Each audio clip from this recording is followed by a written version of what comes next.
아직도 러시아, 우크라이나 계속 이 전쟁을 하고 있는데 서로 죽을 지경이에요. 지금 3년, 4년 지금 지나가고 있는데 그나마 형편이 그 중에 더 좋은 쪽이 러시아예요. 문제는 러시아 군인들이 엄청 죽었어. 우리 학생 청년 같은 애들이죠. 너무 많이 죽어가지고 러시아에서 지금 전쟁터에 보낼 군인이 부족해진 거예요.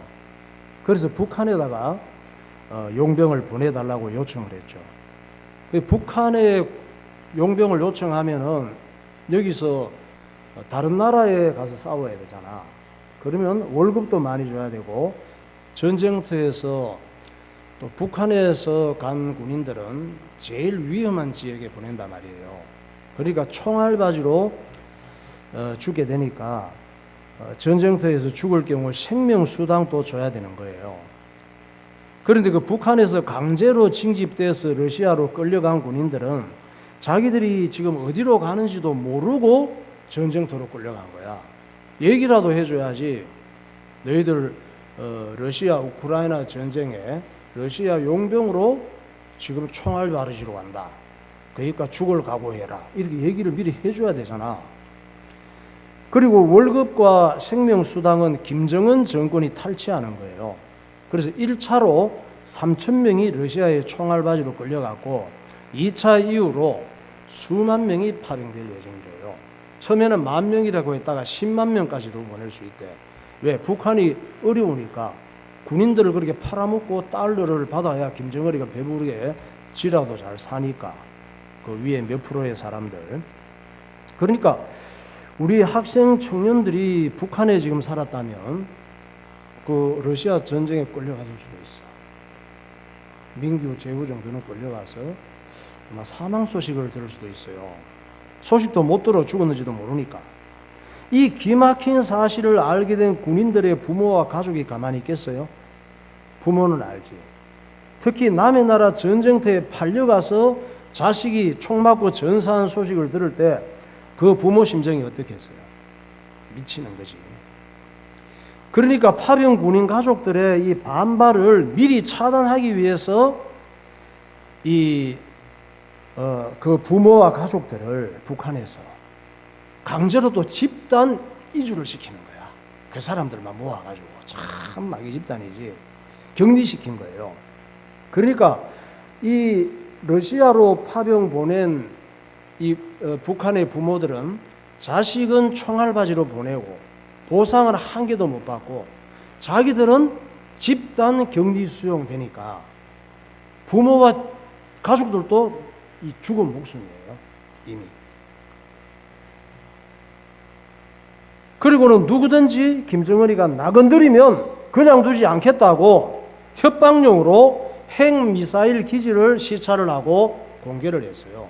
이런 엄청난 무기 갖고 있으니까 주변 나라든지 국내든지 누구든지 건드리면 그냥 안 둘 거야 이거지. 핵미사일 기지가 저 보세요. 저 뒤에 트럭에 어마어마하게 큰 게 저 미사일이에요. 어지간한 웬만한 도시 날아가 버립니다. 한 방만 터지면. 그리고 핵을 달면은 도시 다 제가 돼요. 김정은이는 왜 저렇게 살까? 저렇게 살면 마음이 편할까? 여러분이 김정은이라고 생각해 봐요. 저렇게 살면 마음이 편할까? 만약 김정은한테 물어본다면 뭐라고 대답할까? 목사님이 물어본다면 정은아 그렇게 사니까 좋으냐? 그러니까 김정은은 이렇게 대답할 거야. 아니야 나도 정말 싫어. 그러면 왜 그렇게 사니? 나도 살기 위해 이렇게 사는 거야. 나도 불안해서 죽을 지경이야. 하루하루 사는 게 죽을 맛이야. 믿었던 놈에게 암살될까봐 불안하고 군부 쿠데타도 겁이 나고 주민들 반발과 대량 탈북도 불안하고 남한에서 개발한 현무 미사일도 겁나고 내가 믿을 건 핵밖에 없어. 그러니까 핵 하는 거야. 김정은 할아버지가 김일성이잖아요. 김일성이는 죽었는데 왜 죽었어요? 살기 위해 몸부림치다가 죽은 거예요. 김정은의 아버지가 김정일이잖아. 김정일도 어떻게 살다가 죽었어? 살기 위해서 핵 개발하다가 죽은 거예요. 그렇게 내 힘으로 살기 위해 몸부림치는 게 죄라 말이래요. 그게 마귀 역사란 말이에요. 마귀가 그렇게 살게 하는 거예요. 마태복음 10장 37절 보세요.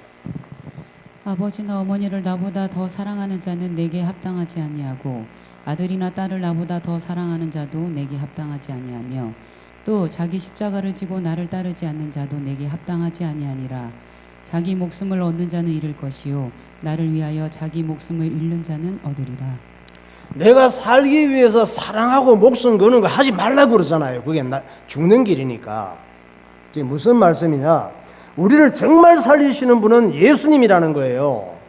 예수님이 없이 잘 살겠다고 나대봐야 죽을 짓만 자초하는 게 사람의 죄성이에요. 나를 살게 하시고 나를 살리시는 분은 부모도 아니고 자식도 아니고 국가도 아니고 대통령도 아니란 말씀이에요. 그러니까 그런 것에 기대하지 말고 그런 것을 의지하지 말라는 말씀이에요. 그리고 각 사람마다 자기 십자가가 있어. 십자가는 뭐예요? 내가 벗어버리고 싶을 만큼 힘든 거야. 누구에게나 이 십자가 다 있어요. 이걸 잘 지고 가라고 그러잖아. 자꾸 벗으려고 하지 말고 그 십자가가 있어야 좀 기도 죽고 혈기도 죽고 인간이 좀 되거든. 그래서 하나님께서 벗으려고 애쓰지 말고 지고 가라 그러잖아. 그게 나를 인간 만들고 예수님 붙잡게 하니까 힘들고 답답한 걸 벗어 던지려고 하지 말고 내게 주어진 십자가를 그대로 짊어지고 그냥 가면 힘들어 눌려 죽어요. 예수님을 따라가면 예수님께서 잘 살게 하신다는 말씀이에요. 그 십자가를 복되게 하시고 지금 우리가 예수 믿고 구원받게 된 것은 예사로 생각할 일이 아니에요. 성경에 보니까 바울을 통해서 뭐라 그랬어요? 세상이 창조되기도 전에 창세 전에 계획된 일이라고 가르쳐 주세요. 우리가 예수 믿고 이렇게 예배드리고 은혜를 사모하고 구원받고 사는 이 축복이 여러분의 나기도 전정도가 아니고 이 지구 우주 만물을 창조하시기도 전에 계획된 일이라고 말씀하잖아요. 우리는 뭐 벌레 같아서 이해가 안 되지. 이해가 안 되니까 하나님께서 성경을 주셨잖아요. 그 이해하려고 하지 말고 믿으면 돼. 하나님 말씀을. 에베소서 1장 3절. 찬송하리로다. 하나님 곧 우리 주 예수 그리스도의 아버지께서 그리스도 안에서 하늘에 속한 모든 신령한 복을 우리에게 주시되 곧 창세전에 그리스도 안에서 우리를 택하사 우리로 사랑 안에서 그 앞에 거룩하고 흠이 없게 하시려고 우리는 그리스도 안에서 그의 은혜의 풍성함을 따라 그의 피로 말미암아 속량 곧 죄사함을 받았느니라. 예. 창세전에 하나님께서 은혜 주신 사람들이 예수 믿는 거예요. 내가 사랑하는 사람이라고 억지로 믿을 수 있는 게 아니라니까. 생명의 주인이 하나님이시고 구원받는 은혜가 하나님 은혜예요. 그러니까 모든 인류의 역사는 예수님이 오시는 십자가를 향해서 펼쳐지는 무대예요. 구약 성경에 아브라함을 불러내서 이스라엘 나라를 만드셨잖아. 예수님을 보내시기 위해서. 최소한 그때부터라도 모든 역사는 뭐예요? 예수님이 오시는 그 목적을 갖고 흘러가는 무대가 인간의 역사라니까. 그 인류의 역사는 어떤 왕이나 황제나 대통령이 만드는 것 같죠. 대단한 지도자들이 아니에요. 어떤 왕이나 황제나 대통령은 맨날 마귀짓만 하고 죽고 죽이고 전쟁하고 몹쓸 짓만 할 뿐이에요. 그러나 그런 인간에게 구원의 길을 열어주시는 하나님의 계획은 하나님께서 기어이 이루시는 거야. 사람이 그렇게 몹쓸 짓만 해도 하나님의 계획은 막을 수가 없는 거예요. 주전 323년 BC 323년이죠. 예수님이 오시기 전. 그러니까 지금부터 몇 년이에요? 그럼 2300여 년 전이지. 이때 32살에 죽은 알렉산더 왕은 이 사람도 잘 살아보겠다고 전쟁하다가 죽었잖아요. 그의 부하들도 잘 살아보자고 죽기 살기로 싸웠어. 알렉산더가 죽을 때 손까지 내놓고 나처럼 살지 말라고 산교훈을 했는데도 그때뿐이야. 장례 치르고 나면 또 원래대로 돌아가는 거야. 알렉산더 부하 장군 중에 프톨레미가 있어요. 이 프톨레미 장군이 장군 중에서도 능력이 있었어요. 그래서 이 사람이 이집트와 예루살렘 유대 땅을 차지한 사람이 프톨레미 장군이에요. 프톨레미와 유다 한번 봐봐요. 프톨레마이오스가 있죠. 저게 이제 알렉산더의 부하 프톨레미 장군이 이집트 애국 차지하고 유대 땅까지 프톨레미가 왕이 되어서 지배했던 거예요. 그 유대 땅은 저 당시에 프톨레미 이집트의 식민지였단 말이에요. 그 예루살렘과 유대 땅은 BC 319년에서 198년까지 122년간 프톨레미 왕국의 지배를 받았어요. 유대는, 예루살렘은. 그런데 다행히 프톨레미 왕조는 예루살렘과 유대인들을 많이 괴롭히지 않았어요. 우리나라가 일제 36년간 엄청 괴로움을 당했죠. 죽을 지경이었잖아. 그렇게 많이 안 괴롭혔어요. 프톨레미는. 왜냐? 프톨레미 장군이 왕으로 모셨던 알렉산더가 유대인들과 예루살렘만큼은 알렉산더가 특혜를 베풀었다 그랬죠. 대제사장 만나고 할 때. 그리고 많은 혜택을 알렉산더가 주었던 것을 프톨레미도 알거든. 그래서 유다와 예루살렘은 좀 특별히 생각을 해줘야 되겠다. 또 이 나라가 보통 나라가 아닌 걸 다 알아. 그 당시에. 그 나라 죽이려고 했다가 된통 그냥 얻어맞은 이런 제국들이 많았거든. 그래서 프톨레미 왕조는 그때부터 장장 300년간 존재하는데 언제 멸망하느냐? 프톨레미 왕국은 BC 30년 클레오파트라 여왕, 이 사람이 프톨레미 왕국의 마지막 여왕이에요. 이 여왕 때 로마에게 정복돼서 멸망합니다. 이 당시 이집트에는 알렉산더가 이집트를 정복하고 다른 나라 정복하면서 자기 이름을 딴 도시를 많이 만들었어. 자기 이름을 딴 도시가 한 30여 개 만들었는데 이 도시 이름이 뭐예요? 알렉산드리아예요. 알렉산드리아가 알렉산더 이름을 따서 기념해서 만든 도시들이에요. 근데 알렉산더가 이 도시를, 이집트에도 유명한 도시가 알렉산드리아, 이집트, 지금까지 건재하고 있습니다. 알렉산더가 이 도시를 만들고 알렉산드리아는 클레오파트라가 살던 도시예요. 이집트 알렉산드리아의 현재 모습 한번 봐봐요. 참 아름답습니다. 난 그림만 봤어요. 그리고 유명한 도시가 안에 있습니다. 세계적인. 이집트 알렉산드리아는 세계적으로 저기에 유명한 건축물이 두 개가 있어요. 첫 번째 건축물이 파로스 등대야. 이 건축물은 고대 세계 7대 불가사의 중 하나라고 해요. 왜 불가사의냐? 어떻게 사람이 저런 건축물을 만들 수 있을까? 이런 건축물이야. 오늘날 사람들이 볼 때도 야, 저걸 어떻게 만들었지? 이 정도의 건축물이에요. 그래서 불가사의 중 하나야. 사람이 만들었다고 믿기 힘들 만큼 기이하고 놀라운 건축물인데 인류 최초의 대형 등대예요. 파로스 등대가. 인류 최초의 대형 등대. 봐봐요. 그림으로만 나와야지. 그때 뭐 카메라로 찍은 게 아니니까. 예. 그리고 두 번째가 뭐냐? 알렉산드리아 도서관이에요. 이 도서관은 알렉산더 왕이 세운 세계 최고의 도서관이야. 그 당시 모든 책을 다, 유명한 책들을 다 수집해서 20만 권의 각종 서적을 알렉산드리아 도서관에 보유를 했습니다. 이 도서관은 지금도 이집트 여행의 관광 코스가 되어 있어요. 2300년 전에 세워진 도서관인데 알렉산드리아 도서관은 안 봐봐요.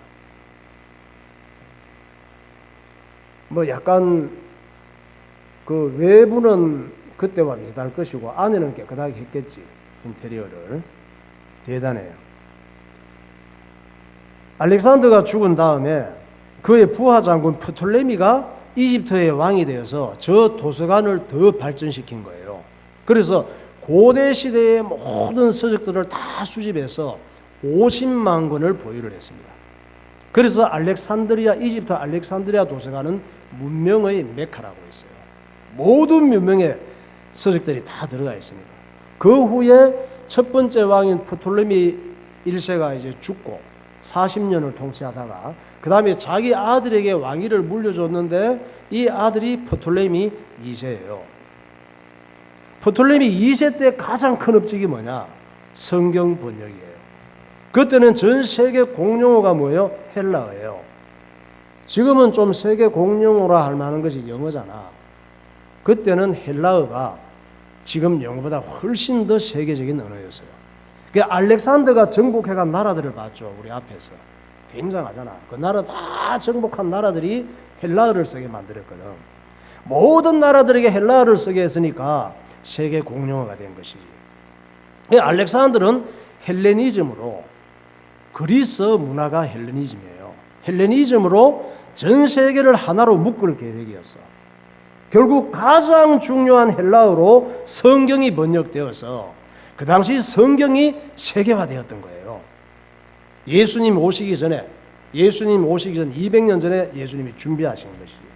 그러면 프톨레미 2세는 히브리어 성경을 왜 헬라어로 번역했을까? 프톨레미 2세는 유대인이 아니에요. 하나님과 아무 관계없는 사람이야. 그런데 왜 그렇게 했을까? 프톨레미 2세는 독특한 민족인 유대인들의 경전인 구약 성경이 너무 궁금한 거야. 히브리인들의 역사도 보니까 바벨론 시대부터 페르시아 해가지고 이 역사를, 이 사람은 도대체 어떤 민족이지? 홍해를 가르고 나온 민족, 여리고를 무너뜨리고 들어간 민족, 이 사람들은 도대체 뭐지? 알고 싶은데 역사를 읽어보려니까 히브리어로 되어 있는 거야. 검은 것은 글자요, 흰 것은 종이요. 이거밖에 몰라. 너무 답답한 거야. 읽고 싶은 거야. 그럼 뭘 읽고 싶었을까? 뭐 그렇게 알고 싶었을까? 하나님께서 프톨레미 2세에게 그런 마음을 주신 거예요. 답답한 마음. 성경을 읽고 싶은 마음을 주셨다니까. 그래서 유대인들의 성경이 어떤 책인지 정말 읽어보고 싶어서 유대인들의 그 경전인 구약 성경을 어떻게 하면 헬라어로 번역할 수 있을까 연구를 했단 말이에요. 그 당시 히브리어 성경 한번 봐봐요. 프톨레미 2세가 답답해했던 거. 자기는 저 글자 하나도 몰라. 열어놓 보니까 성경 태초에 말씀이 계시니라 뭐 이런 게 나오지. 하나님이 천지를 창조하셨고 뭐 첫날 뭘 보이지. 여러분이 답답하듯이 저렇게 답답한 거야요.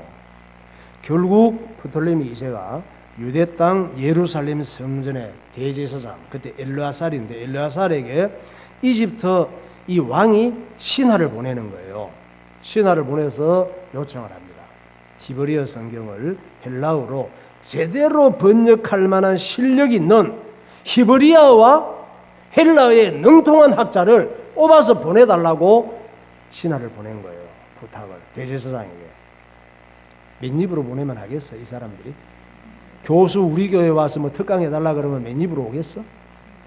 그래서 프톨레미 2세가 뭘 보냈느냐? 금 50달란트와 수많은 보석들을 보냈습니다. 금 50달란트 하니까 뭐 한 50만 원 이렇게 생각하면 안 돼. 1달란트가 얼마냐? 27억대예요. 지금 돈으로. 그러니까 50달란트 그러면 1350억 정도 돼. 이것뿐만 아니라 그 50달란트와 많은 진귀한 보석들.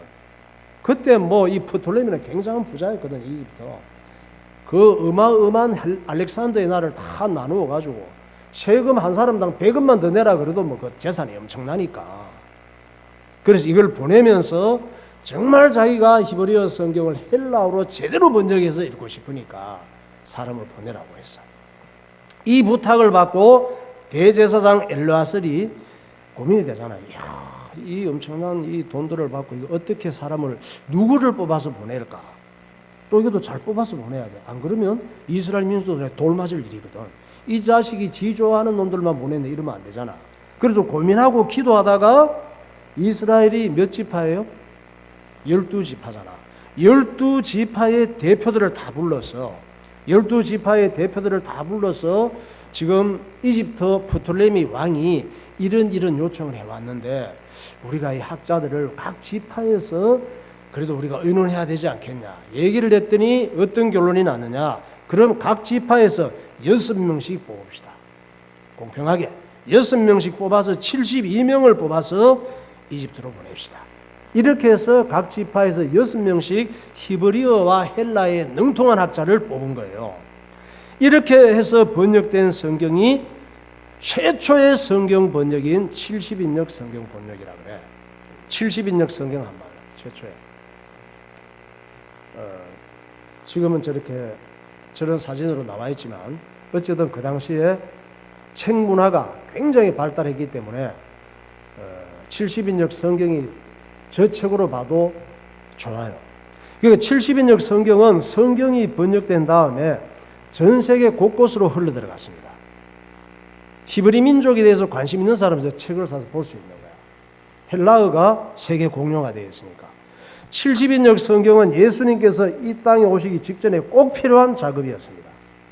이집트 왕은 하나님을 모르는 사람이에요.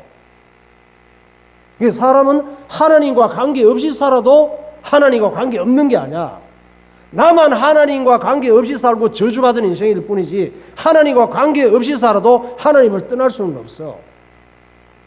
그게 프톨레미 왕의 모습이에요. 그러므로 나는 예수님이 필요한 죄인임을 인정하고 하나님 말씀을 순종하며 사는 것이 가장 잘 사는 사람인 줄 믿으시기 바랍니다. 예, 찬양하겠습니다. 나 주님의 기쁨 되기 원하네. 주님의 기쁨 되는 것이 가장 잘 사는 거예요.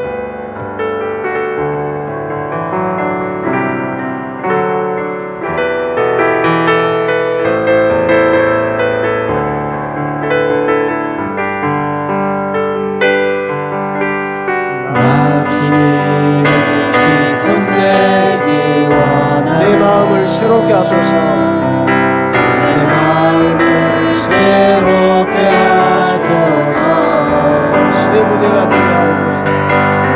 새 부대가 되게 하여 주사. 주님의 빛 비추게 하소서. 내가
사람마다 참 원하는 것이 많죠.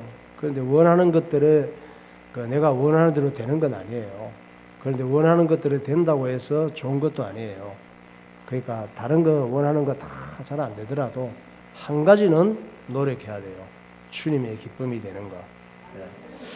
이스라엘 민족들은 모압 왕 에글론에게 침략당한 다음에 18년간을 괴롭게 살다가 왼손잡이 에훗을 하나님께서 일으켜서 이 에글론을 치고 모압 왕을 죽이고 해방을 얻게 됩니다. 그 후에 에훗이 80년을 살았어요. 80년간 사는 동안 평화를 누리면서 삽니다. 그러나 에훗이 죽은 다음에 얼마 안 가서 또 원래대로 돌아가요. 그러니까 하나님께서 뭘 보여주느냐? 사사기를 통해서 예수 믿는 사람들의 신앙생활을 보여주는 거예요. 예배드리고 은혜 받고 예수로 충만할 때는 기쁨과 감사가 넘치지만 이 은혜가 조금만 떨어지고 교회 밖을 났으면은 즉시 나도 모르는 사이에 불신자처럼 돌아가는 거예요. 그거 보여주는 거예요. 그래서 예배 때마다 길을 쓰고 나오시라고. 열심히 나와서 예수님 붙잡아야 돼요. 그래야 세상을 이길 수가 있어요. 사사기 4장 1절을 보세요. 에훗이 죽으니 이스라엘 자손이 또 여호와의 목전에 악을 행하매 여호와께서 하솔에서 통치하는 가나안 왕 야빈의 손에 그들을 팔았으니 그의 군대 장관은 하로셋 학고임에 거주하는 시스라요. 예.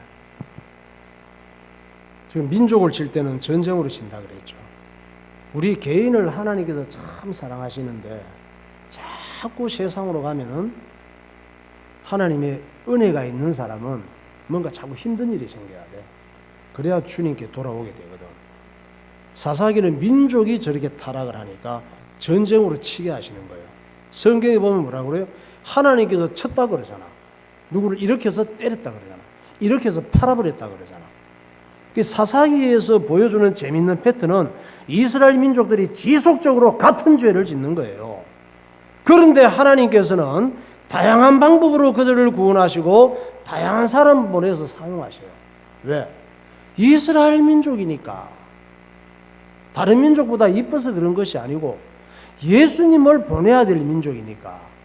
저와 여러분은 예수 믿는 하나님의 자녀니까 안 믿는 사람보다 못해도 우리를 하나님 보호하시고 인도하신다니까. 네. 가나안 지역의 도시 국가 중 하나가 하솔인데 하솔 왕 야빈에게 하나님께서 이스라엘 자손을 파셨다 그러잖아요. 팔아먹었다 그러잖아. 하나님께서 하솔 왕 야빈에게. 누가? 하나님이 팔아먹었대. 왜 그렇게 하솔 이웃 나라에게 이스라엘 민족을 팔아먹어버렸어요? 전쟁으로. 이스라엘 민족을 깨닫게 하시려. 아프지 않으면 깨닫지 못하니까. 하나님 안 붙잡으니까. 몇 년간 팔아먹어버렸어? 20년간이라 그러잖아요. 그런데 이 하솔은 철병거가 900대가 있을 만큼 군사력이 강했어요. 그게 이스라엘의 힘으로는 못 빠져나가. 거기에서. 우리가 36년간 일제 압제를 받을 때 우리 힘으로는 일본을 못 이겨.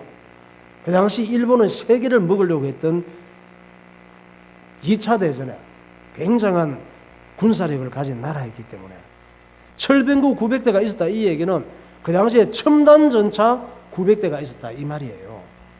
게다가 야빈 왕은 이스라엘 민족을 정말 싫어하고 미워하는 사람이야. 그 당시에 일본 뭐 천황 이런 사람들도 한국을 엄청 싫어해서 그래가지고 뭐 어떻게 하든지 뭐 괴롭힌 일이 많았거든. 식민지 때 야빈 왕도 그랬어요. 그래서 온갖 방법으로 사람들을 괴롭히고 재산을 다 빼앗고 노예로 만들고 이스라엘 민족을 학대한 거야. 누가 이렇게 해서? 하나님께서 이렇게 하실 때 참 하나님 또 너무하시지. 사사기 4장 3절 보세요. 야빈 왕은 철병거 900대가 있어 20년 동안 이스라엘 자손을 심히 학대했으므로 이스라엘 자손이 여호와께 부르짖었더라. 그러니까 가나안 왕 야빈이나 그의 군대 장관 시스라나 또 이스라엘 민족이나 하나님 보시기 악하게 사는 건 마찬가지예요. 이스라엘 민족이 더 하나님 열받게 해. 야빈이나 시스라 이런 가나안 왕 장군보다 악하게 사는 건 마찬가지라니까. 다른 게 있다면 뭐예요? 다른 주변 나라들은 우상신을 섬겨. 이스라엘 민족은 여호와께 부르짖더라 그러잖아요. 오늘날 그리스도인들은 어때요? 우리도 하나님 보시기 악하게 사는 건 마찬가지예요. 어떤 경우에는 안 믿는 사람, 절에 다니는 사람이 훨씬 더 우리보다 착하게 사는 사람들이 많아. 그러나 다른 게 있어. 하나님의 자녀들은 예수 이름으로 하나님 앞에 기도하는 거예요. 이걸 하나님께서 귀하게 보시는 줄 믿으시기 바랍니다. 요한복음 14장 13절 보세요. 너희가 내 이름으로 무엇을 구하든지 내가 행하리니 이는 아버지로 하여금 아들로 말미암아 영광을 받으시게 하려 함이라. 내 이름으로 무엇이든지 내게 구하면 내가 행하리라. 예수 이름으로 구하면 우리가 어떤 문제를 갖고 있어도 주님께서 듣고 응답하시겠다고 말씀하시잖아요. 내가 원하시는 대로 응답하시는 것이 아니고 하나님께서 보실 때 내게 가장 좋은 쪽으로 응답하시는 거예요. 우리는 내게 가장 좋은 게 뭔지 잘 몰라. 그래서 예수 이름으로 기도하는 거예요. 우리는 모두가 죄에게 팔려서 마귀의 것이 된 사람들이에요. 내 힘으로는 절대로 죄와 마귀와 저주와 지옥 갈 운명에서 빠져나올 수가 없어요. 야빈의 철병구 900대에 있는 군사력처럼 우리는 거기서 못 빠져나와. 그런데 이스라엘 민족들이 하나님 앞에 부르짖으니까 하나님께서 사람을 또 하나 보내셔. 좀 강한 사람을 보내지. 그때 뭐 여자는 사람 취급을 안 했어요. 숫자 셀 때 여자는 숫자를 안 넣었다니까. 그런데 그렇게 무시하는 여자를 사사로 세워갖고 이 이스라엘 민족을 구원하는 인물로 하나님께서 불러내시는 거야. 여사사 여선지자 드보라를 쓰신 거예요. 아니 철병거 첨단 탱크 같은 전차 이런 900대를 가진 하솔 군대와 싸우려면 어떤 사람 불러야 돼? 골리앗 같은 이런 용사를 불러야지. 사람 숫자에 들지 않는 여선지자가 어떻게 상대를 합니까? 하나님께서 드보라에게 당시 이스라엘의 군대 장관인, 그때 이스라엘의 군대 장관이 바락이에요. 바락을 오라고 했지. 여선지자가 정신적 지도자니까 오라고 했습니다. 그리고 바락에게 얘기를 했습니다. 이스라엘 군대가 좀 야빈의 군대처럼 훈련이 안 되어 있고 오합지졸이긴 하지만 그래도 10,000명을 징집을 해서 시스라와 싸우러 가라. 그러면 하나님께서 이기게 하실 거야. 이렇게 얘기를 했어. 여러분이 지금 바락이라면 그 여선지자 말 듣고 가겠어요? 상대방 야빈의 철병거를 생각하면 소름이 끼치는데. 사사기 4장 4절 보세요. 그때 라피도세 아내 여선지자 드보라가 이스라엘의 사사가 되었는데 드보라가 사람을 보내어 아비노함의 아들 바락을 납달리 게데스에서 불러다가 그에게 이르되 이스라엘 하나님 여호와께서 이같이 명령하지 아니하셨느냐? 너는 납달리 자손과 스불론 자손 10,000명을 거느리고 다볼산으로 가라. 내가 야빈의 군대 장관 시스라와 그의 병거들과 그의 무리를 기손 강으로 이끌어 내게 이르게 하고 그를 내 손에 넘겨주리라 하셨느니라. 그 당시 가나안 땅에 최고 첨단 군사력을 갖고 있는데 좀 이렇게 한 10,000명 정도 만들어 가지고 가라. 하나님께서 이게 한다고 하셨다. 이렇게 얘기를 한 거예요. 그러니까 바락이 얼마나 떨려. 아니 속으로 이 여자가 미쳤나. 나를 지금 총알바지로 보내는 거지. 이렇게 생각한 거야. 맨몸으로 철병거를 어떻게 이기냐고. 여러분 총 하나 가지고 탱크 앞에 서서 이길 수 있겠어? 탱크를 밀고 나가버리지. 그래서 드보라님 나 혼자는 못 가겠어요. 좀 쪽팔리지만 드보라님이 같이 가면 가겠고 드보라님이 같이 안 가면 나 안 갈래요. 아니 무슨 장군이 이래. 그래서 드보라가 참 이 남자 이래 보고 얘기를 듣고 결의가 굳은 거야. 자기가 같이 간다 안 그러면 안 갈 사람이야. 딱 보니까 같이 죽자 이거지. 어떤 면에서는. 그런데 이 바락 입장에서는 그런 의미보다는 여선지자 사사잖아. 그러니까 당신은 하나님께서 함께 하시니까 하나님께서 함께 하시고 쓰시는 당신이 나와 함께 가면 나 그래도 좀 힘이 되겠다 이 얘기예요. 오늘 여러분들이 내가 참 아무것도 아닌 것 같고 연약하고 무능한 남자이고 또 연약한 여자이고 그래도 주님께서 함께 하시면 나라를 구할 수가 있어요. 하나님이 쓰시면은. 예. 그러니까 드보라가 뭐라고 대답했어요? 그래요. 나도 같이 갈게요. 그러나 이번 전쟁의 영웅은 당신이 아니라 여인이 될 거예요. 그래 겁쟁이 바락이 이기게 하면 되겠어요. 하나님께서 적장 시스라를 죽여야지 그 공이 뛰어나게 되거든. 그 사람은 당신이 죽일 수 있는 게 아니고 어떤 여인의 손에 시스라 장군이 죽게 될 거라고 말씀하시네요. 미리 얘기를 한 거야. 예언을 한 거야. 사사기 4장 8절 9절이에요. 바락이 그에게 이르되 만일 당신이 나와 함께 가면 내가 가려니와 만일 당신이 나와 함께 가지 아니하면 나도 가지 아니하겠노라 하니 이르되 내가 반드시 너와 함께 가리라. 그러나 내가 이번에 가는 길에서는 영광을 얻지 못하리니 이는 여호와께서 시스라를 여인의 손에 파실 것임이니라 하고 드보라가 일어나 바락과 함께 게데스로 가니라. 자, 이렇게 해서 이제 10,000명 정도를 오합지졸을 데리고 전쟁터에 나간 거예요. 야빈의 철병거 가진 시스라 장군하고 싸우기 위해서 나갔는데 그 상황에서 이길 수 없어요. 그런데 갑자기 시커먼 구름이 몰려오고 천둥 번개가 치더니 소나기가 내리는 거야. 그러자 기송강이었는데 기송강 주변의 흙들이 뻘처럼 되면서 철병거가 꼼짝달싹 못하게 된 거예요. 우크라이나에도 러시아가 우크라이나를 점령할 수 있었는데 가을이 되면서 막 이 길바닥이 철버덕거리면서 탱크들이 힘을 못 쓰는 이런 일이 있었거든. 그런 상황이 된 거야.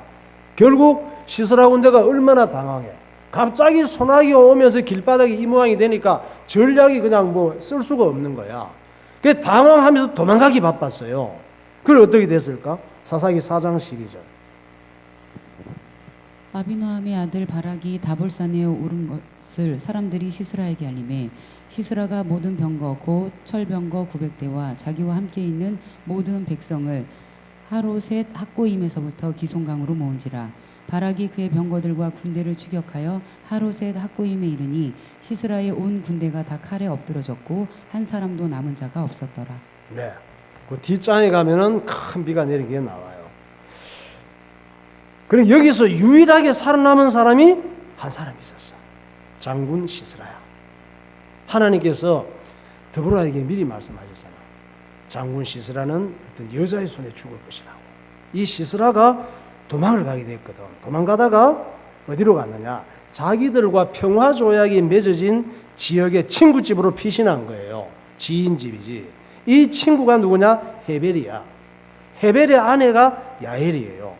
이 집에 가니까 헤벨은 어디 갔는지 안 보이고 그의 아내 야엘이 반갑게 자기를 맞이하는 거예요. 아는 사람이고 야빈의 군대 장관이니까. 이 시스라가 헤벨의 아내를 보니까 마치 구세주를 만난 기분이야. 이제 살았다 싶은 거지. 그것이 사사기 4장 17절이에요. 시스라가 걸어서 도망하여 겐 사람 헤벨의 아내 야엘의 장막에 이르렀으니 이는 하솔 왕 야빈과 겐 사람 헤벨의 집 사이에는 화평이 있음이라. 야엘이 나가 시스라를 영접하여 그에게 말하되 나의 주여 들어오소서 내게로 들어오시고 두려워하지 마소서 하매 그가 그 장막에 들어가니 야엘이 이불로 그를 덮으니라. 예. 시스라가 이제 야엘을 만나서 들어가니까 막 이제 갈증이 나는 거야. 너무 갈증이 나서 나 지금 목이 매우 마르니까 물 좀 주세요. 이랬더니 이 헤벨의 아내 야엘이 이 시원한 우유를 한 통 갖다 준 거예요. 물보다 훨씬 낫지. 그리고 얘기를 했어요. 시스라가. 누가 나를 쫓아올 수도 있고 누가 나를 찾거든 아무도 이 집에 안 왔다고 얘기하라고 부탁을 했어요. 그랬더니 야엘이 알겠습니다 장군님. 아무 걱정 마시고 편한 마음으로 들어가 쉬세요. 이래서. 그리고 집안에 침대로 안내하고 또 다른 사람이 발견하지 못하도록 이불까지 덮어주면서 정말 친절하게 이 시스라 장군을 잘 모셨단 말이에요.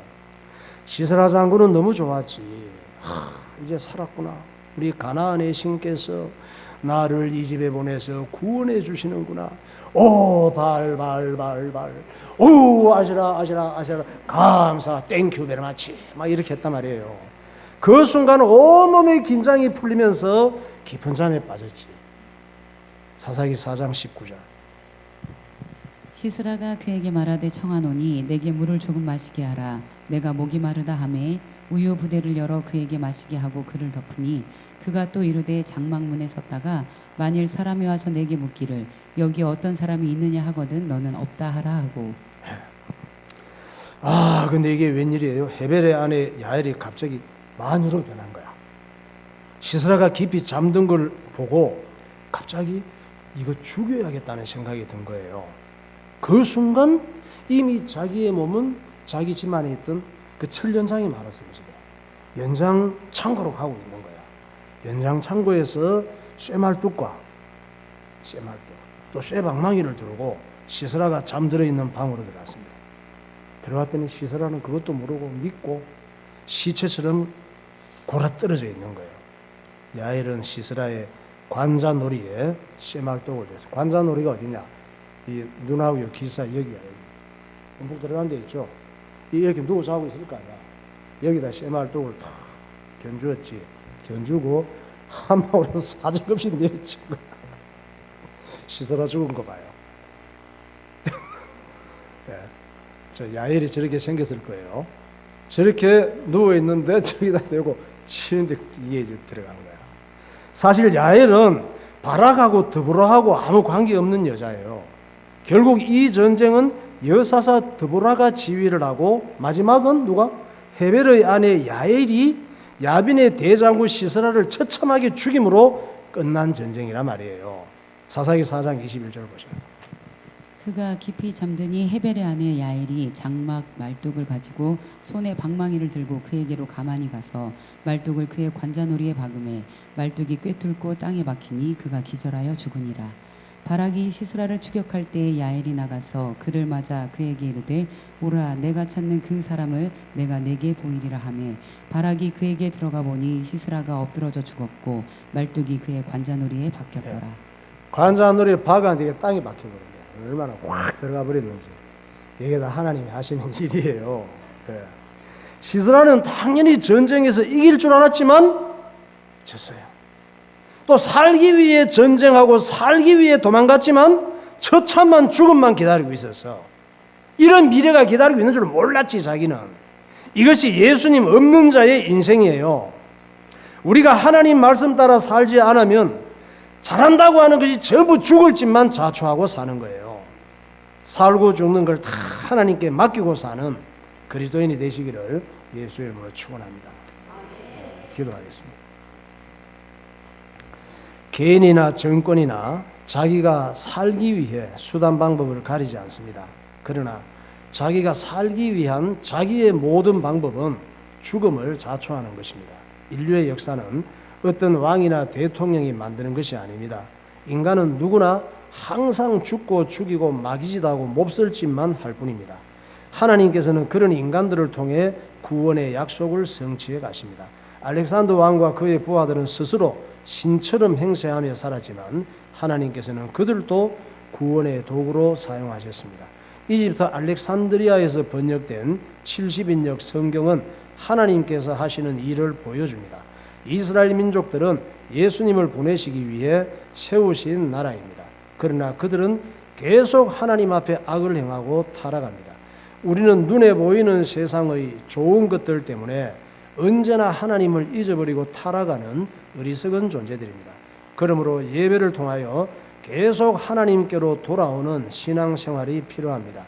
나의 어리석음과 연약함과 죄인됨을 알고 예수님이 아니면 안 된다는 믿음이 필요합니다. 하나님 아버지, 야빈의 군대 장관 시스라처럼 교만하게 살다가 처참하게 무너질 우리들에게 구원을 주심을 감사합니다. 어떤 상황 속에서도 예수님께 부르짖는 참 그리스도인이 되게 하옵소서. 통성으로 기도하시겠습니다. 할렐루야. 거룩하신 하나님 아버지 은혜와 사랑을 감사합니다. 오늘도 주님께서 우리를 사랑하셔서 시스라처럼 또한 계속적으로 반복된 죄악을 짓는 이스라엘 민족처럼 살아가는 우리들에게 예배를 통하여 다시 한번 주님을 붙잡게 하시고 하나님께로 돌아오는 은혜 속에 살게 하여 주심을 감사합니다. 성령으로 충만하게 하여 주옵소서. 예수님으로 충만하게 하여 주옵소서. 하나님께 영광이 되는 삶이 되게 하여 주옵소서. 언약을 붙잡고 살게 하시고 은혜를 누리며 살아가게 하여 주옵소서. 능력의 손으로 인도하여 주옵소서. 예수님으로 기도합니다.